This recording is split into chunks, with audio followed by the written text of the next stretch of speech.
Meus irmãos, a paz do Senhor. Abra sua Bíblia. Primeiro livro do profeta Samuel. E eu quero ler o capítulo de número 13. Primeiro livro do profeta Samuel, capítulo 13. Eu quero louvar a Deus por essa oportunidade. Agradecer ao nosso pastor presidente pela confiabilidade de poder nessa noite estar encerrando esse culto com essa palavra. Deus colocou algo no meu coração enquanto nós estávamos ali adorando a Deus, e o pastor Sérgio Travasso estava falando: o senhor vai pregar, pastor Marcelo? Eu falei assim: então Deus tem algo grande a se revelar aqui nessa noite. O capítulo 13, versículo 14, diz assim, agora, porém, não subsistirá o teu reino, já tem o Senhor buscado para si um homem segundo o seu coração. Você pode sentar. Eu estava observando esse contexto desse primeiro livro do profeta Samuel, e esse contexto é um contexto interessante porque a gente observa uma transição. Embora, quando nós começamos a ler o livro de Samuel, nós temos que perceber que Israel agora sai de um período conhecido como período teocrático para entrar em um período democrático. Essa transição, ela nos chama a atenção porque o próprio povo vai pedir um rei. Olha que interessante, pastor Zilmar. Israel, ele começa a observar algumas situações entre os últimos dos juízes, que é o próprio Samuel. Quando Samuel vai envelhecer, ele vai tentar colocar seus filhos para tentar julgar Israel. A gente vai observar que o povo vai diante do velho profeta e vai dizer assim: olha, seus filhos não são como tu, nós queremos um rei.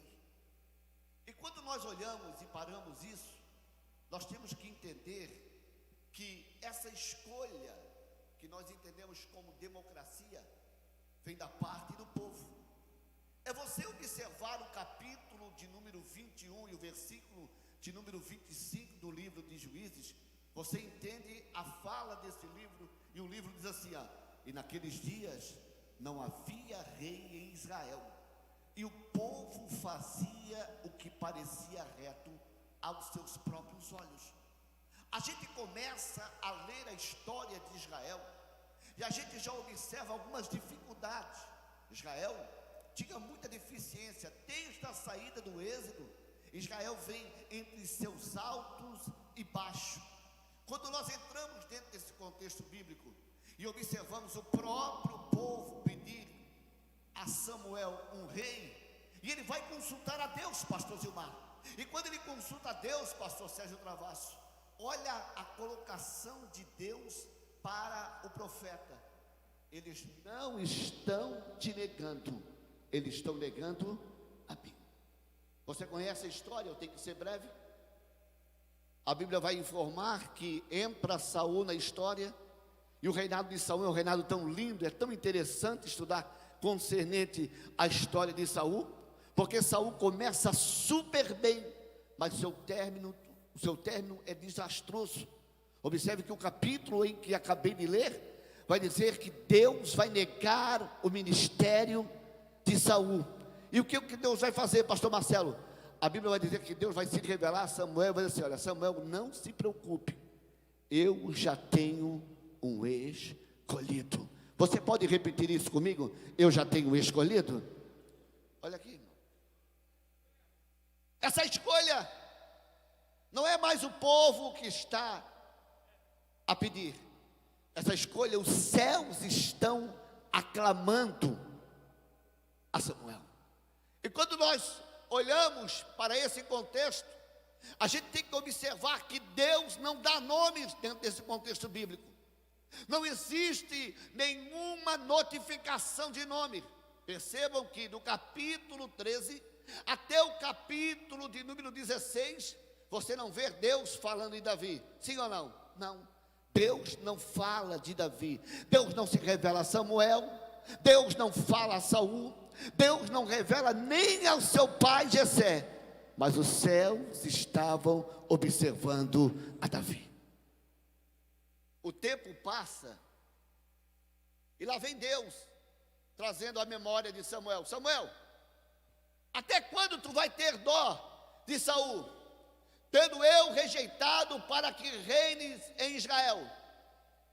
Pega o teu vaso e vem, enviar-te-ei a Jessé o belenita. Por quê? Porque entre os seus filhos, observe que interessante, havia um que Deus já tinha escolhido.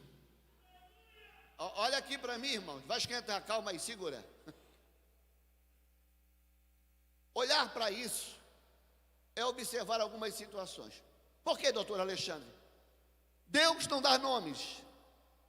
Só que no contexto da casa de Jessé, havia 3 filhos que já se destacavam, desempenhavam-se no exército de Saul, e o seu nome era Eliabe, Abinadab e Samar.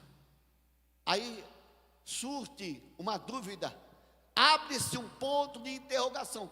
Por que Deus não escolhera a Eliabe? Ora, Eliabe, ele é revelado no capítulo 17, verso 27.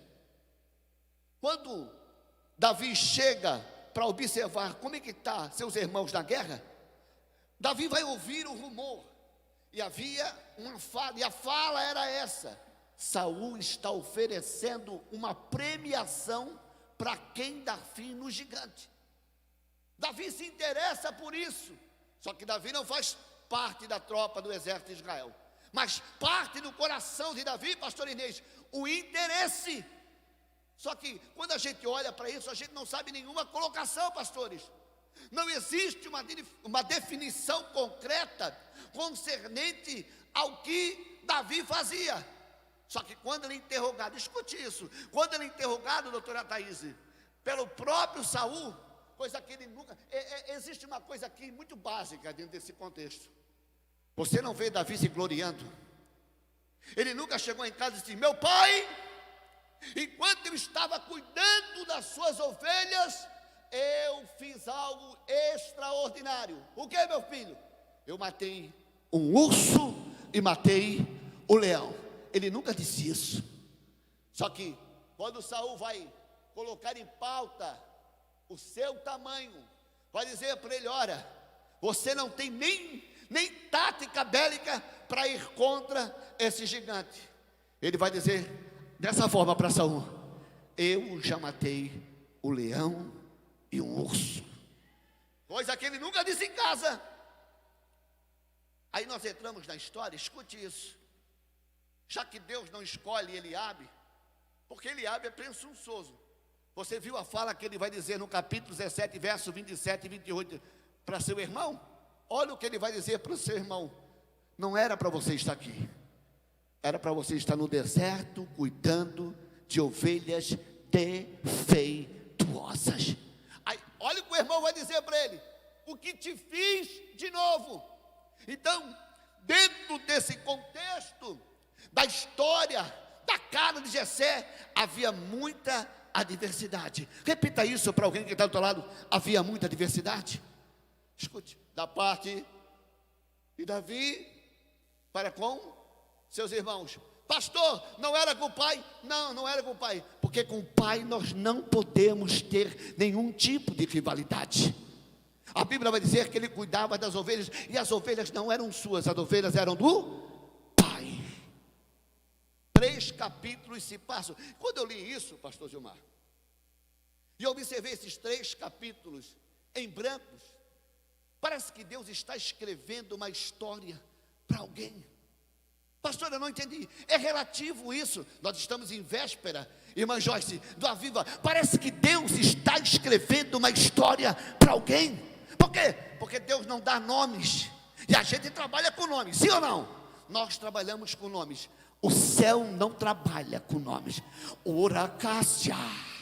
O céu trabalha com escolha. Quando esse crente que está falando assim, o céu trabalha com escolha. E a escolha de Deus, ela é totalmente diferenciada da minha e da sua. Como assim? Eu vou explicar para você nos minutos que me restam.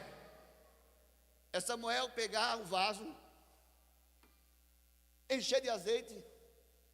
Irmã Ana, ele sai de Ramá e entra em Belém de Eufrata. Percebeu que quando ele entra em Belém, parece que ele é abordado.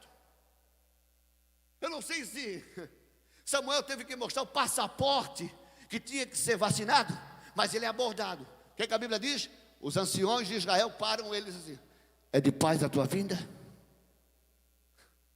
Por que os anciões vão perguntar isso? Porque eles conheciam o ministério de Samuel. Tudo que ele falava se cumpria. Ele disse assim: não, a minha vida é de paz.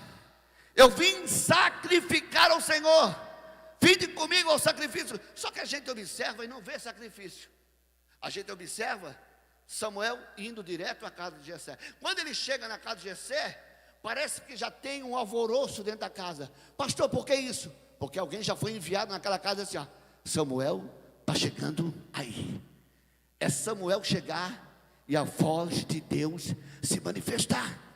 Quando ele chega na casa de Jessé, Jessé vai apresentar o seu mais belo filho. E o seu nome é Eliabe. Por que ele apresenta Eliabe, pastor? Isso é um critério. É uma hierarquia. Era o mais velho que tinha que ser apresentado. Se fosse na minha casa, eu apresentaria o David, que é o mais velho dos meus filhos. Lá ele apresentou quem? Ele apresentou Eliabe. Só que Samuel, quando olha para Eliabe, já observou que a nossa ótica ela é meia mesquinha, pequenina. Porque quando ele olha para Eliabe, ele faz um comparativo, ele para e diz assim, é esse aí. Aí eu amo o Espírito Santo. Por quê, pastor Zilmar? Porque o Espírito Santo vai intervir na história. Não, você não deu glória a Deus, irmão. Eu amo o Espírito Santo, pastor Inês, porque o Espírito Santo vai intervir na história.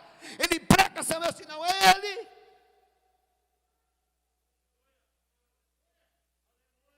Eu não te trouxe de Ramá aqui em vão, ô Samuel, não é esse. Eu não vejo como vê os homens. Eu olho, a palavra coração aqui, ela deriva de uma palavra dentro do hebraico que quer dizer lebe, que significa intenção. Deus conhecia a intenção de Eliabe. Quando Deus olha para isso, observa essa colocação, Samuel descarta Eliabe, vem Abinadab, vem Samar. Passaram-se todos os filhos de Jessé, o belenita, todos eles são desclassificados. Olha aqui para mim um instantinho, empresta uma cadeira para mim ali, pastor Travasso. Eu acho uma coisa interessante. Algumas pessoas fazem algumas colocações dentro desse texto. Primeira colocação, a gente observa que aparentemente Davi não está na casa, sim ou não? Davi não está na casa. Davi estava onde? Davi estava no pasto. Segundo o que retrata o capítulo 17 e verso de número 27, ele está cuidando de um pequeno rebanho defeituoso. É isso ou não é? Ele não está na festividade. Ele não é convidado para aquela cerimônia. O leque vai dizer,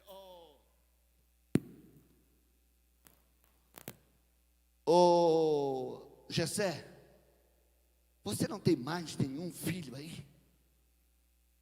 Não existe mais ninguém? Eu não vim aqui em vão, eu preciso ungir alguém. E Jessé vai dizer assim, ainda existe o menor. Ele não está presente. Ele está no pasto, cuidando de ovelhas malhadas. Olha aqui para mim, irmão. Ele está no pasto cuidando de ovelhas malhadas. Só que a gente tem uma interpretação de um texto tão lindo, e o texto se encontra no livro dos Salmos.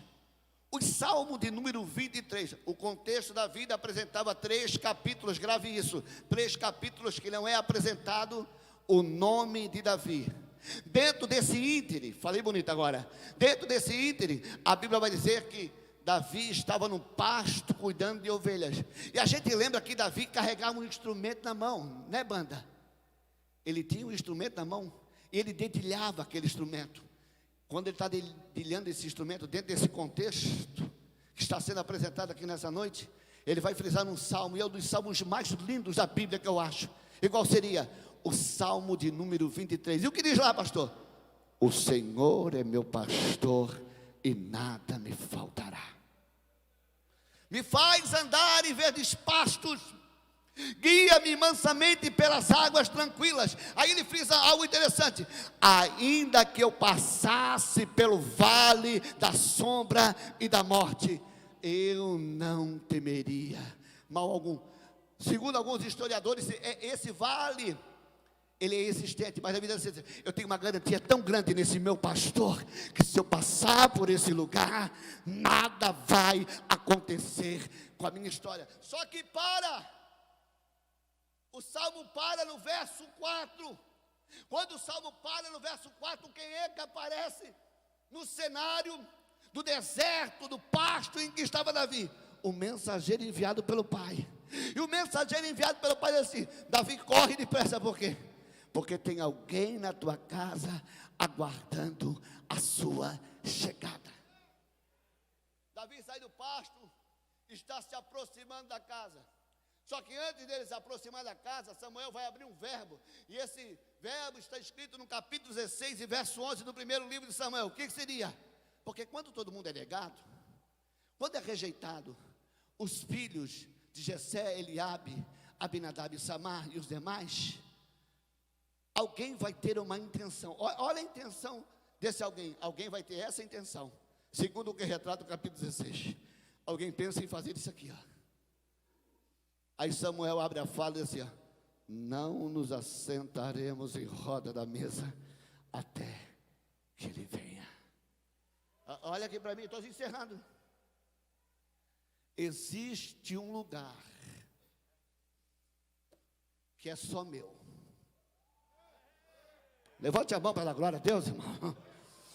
Você não entendeu? Existe um lugar que é meu. Está todo mundo querendo invadir. Está todo mundo querendo usurpar. Mas Deus está dizendo dessa forma: esse lugar aqui tem um dono. Davi entra. Eu quero ser pontual. Davi entra no cenário, pastor Pedro Zerede. Samuel olha para ele. E sabe o que eu acho interessante? É que agora não é o espírito do homem que vai falar. Pastor, se o espírito do homem fala, não fala. Fala. Só que agora não é o espírito do homem. É o espírito de Deus. E Deus vai dizer assim, ó: pode ungir, porque este mesmo é. Sabe o que eu acho interessante, pastor Sérgio? É que Samuel poderia ter pegado, dá licença aqui, o senhor trabalhei um bom tempo com o senhor na manhã com Deus, eu posso fazer isso. Samuel poderia ter pegado Davi e disse: eu vou te levar num gabinete ali, ninguém vai ver o que vai acontecer. Me acompanha, eu vou te levar até ali, em um lugar restrito, aonde ninguém vai ver o que vai acontecer. Sim ou não? Não, obrigado, ele não fez isso. O texto vai dizer que ele foi ungido no meio dos seus irmãos. Presbítero, irmão, Deus tem honra no meio do nada. Escuta, aonde ninguém acreditava, aonde os holofotes da vida não estavam voltados para ele, Deus vai colocar Davi no meio e vai ungir no meio daqueles que não acreditavam, oracácia, daqueles que apontavam, daqueles que julgavam a sua chamada, é ali que Deus vai honrar ele. Sabe o que eu acho interessante, pastor Gilmar? Eu estava estudando esse texto na minha casa, e uma coisa me chamou a atenção um dia desse. Flávio Joséfo vai dizer que Samuel sussurrou no ouvido de Davi, dizendo assim: tu és o próximo rei de Israel. Pastor, o que é isso? Parece que eu ouço o Espírito Santo ecoando no ouvido da igreja de Camboriú. Tu serás o próximo. Fica de pé comigo. Tu serás o próximo. Deixa eu encerrar isso aqui, escute. Davi chega, Samuel pega o vaso e vai ungir ele no meio dos seus irmãos. Sabe o que eu acho interessante? É que o capítulo 16 vai dizer assim: e o Espírito do Senhor se apodera dele. Eu estava ali sentado enquanto o pastor Sérgio dialogava, eu disse: é tu que vai pregar. Eu fui no dicionário e tentei buscar a palavra apoderar. Pastor, o que significa? O Aurélio diz que é tomar posse, se apropriar. Olha o que o Espírito de Deus quer fazer em 2022 com vidas aqui em Camboriú, pastora. O Espírito de Deus quer se apropriar da sua vida. Mocidade, o Espírito de Deus quer se apropriar da sua história. Ei, eu sigo de oração. O Espírito de Deus quer se apropriar da tua vida. Pastor Jussi, o Espírito de Deus quer se apropriar da nossa vida. Sabe, segura. Sabe como é que finaliza isso? A Bíblia vai dizer assim: e Davi não foi mais o mesmo.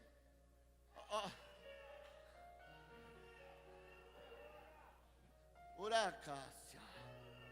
Mudou. Marcelo, o que aconteceu? Teve um diferencial. Enquanto ele estava lá no pasto, cuidando dos interesses do pai, era uma coisa. Quando o profeta chegou na casa, a coisa mudou.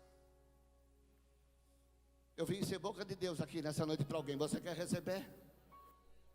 Tem coisas que vão mudar na sua história a partir de hoje. Você crê? Pastor, eu quero ver uma mudança na minha vida. Se você tem essa coragem, essa ousadia, saia do teu lugar agora e vem aqui na frente. E o Espírito de Deus se apoderou dele. Cadê você que quer que o Espírito se apodere? Cadê você que quer ver uma mudança na tua vida? Arabassuramambarabacandarábia.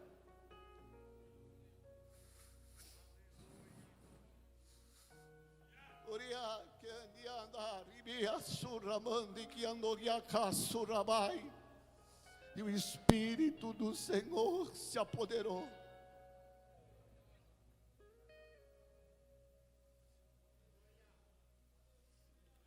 Eu estou sentindo Deus aqui nessa noite. Eu vejo Deus querendo se apoderar de histórias que estão aqui. Pastor, o que é isso? Existem capítulos em branco para muita história de crente aqui, pastor Gilmar. Existem capítulos brancos da sua história.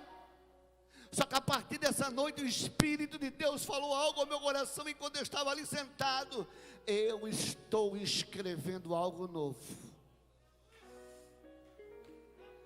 Oriaca.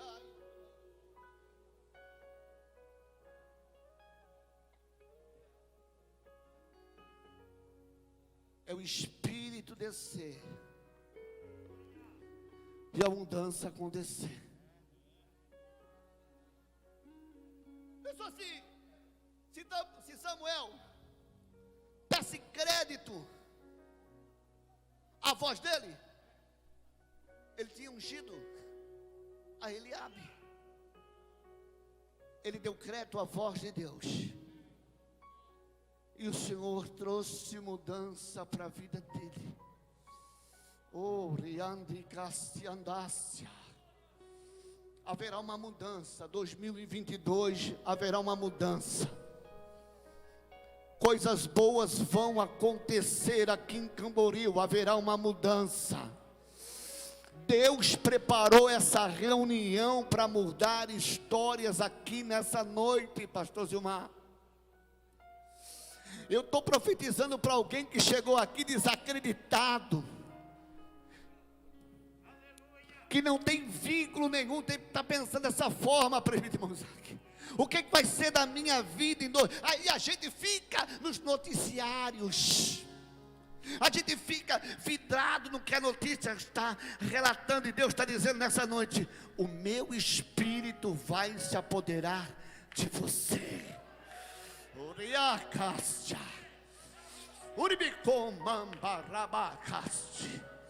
O Espírito de Deus vai se apoderar de você. Você crê? Você que ficou no seu banco, levanta a sua mão para o céu. Eu vou orar pela tua vida. Escute, eu queria fazer uma pergunta antes de orar. Temos alguém aqui nessa noite que quer se reconciliar com o Senhor? Você que chegou aqui: pastor, eu preciso me reconciliar. Eu estou igual Davi, nos bastidores, nas prateleiras de Deus, e ainda não ocorreu nada na minha vida. Cadê você? Pastor, eu preciso me reconciliar. Corre aqui, nós vamos orar pela tua vida. Não temos ninguém? Então levanta a tua mão para o céu e eu oro e termino meu horário. Pai, nós queremos te louvar, Senhor, por esse momento, Senhor. Muitos que entraram aqui nessa noite são escolhidos teus, Senhor. Tu reservaste esse momento, meu Pai querido, para uma mudança, Senhor amado. Não deixe esse homem, essa mulher, esse moço, essa moça, Senhor, sair da mesma forma que entrou, meu Pai. Às vezes os nomes estão igual Davi, Senhor, não estão sendo citados, ó Deus, mas na hora certa o teu Espírito, Senhor, vai se revelar na totalidade, ó Deus, e nós sairemos glorificando o teu nome. Nós estamos aqui em famílias, ó Deus, e como famílias, ó Deus, nós acreditamos no teu poder, Senhor, na tua graça. Ajuda, meu Pai querido. Senhor amado, trabalha, Senhor.